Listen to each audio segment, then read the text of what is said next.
Another interesting scriptural example that might be used to claim that a Babylonian type education is okay would be the story of Daniel and the story of Shadrach, Meshach, and Abednego. So Daniel was the one who refused to compromise his dietary values. He got the leader of the eunuchs to agree to implement the Jewish dietary code among all the others, and they saw huge health improvements. This is the same Daniel that refused to stop praying and was cast into a lion's den and miraculously preserved.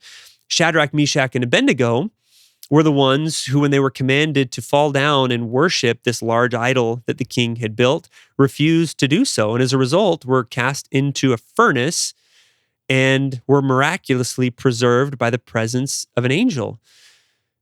Now, you might look at this and say, wow, I mean, these guys were literally going to school, living, growing up in Babylon, which came to be the epitome of worldliness and the epitome of evil throughout the Old and New Testaments. But they were fine. Not only were they fine, but they were strong and they were miraculously preserved.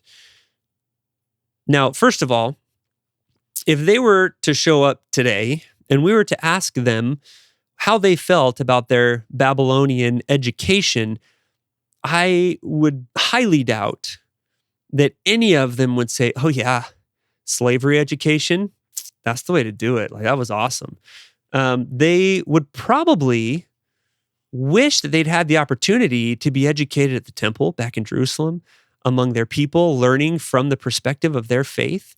I don't think they would hold up their Babylonian education as the model for all people of faith to follow.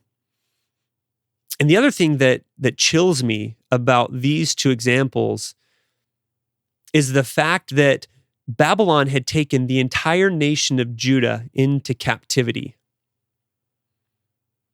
And yet, when they raised the idol and everyone's commanded to bow, of all those Jews, of all those who'd been taken into captivity, how many were the ones with the strength to say no?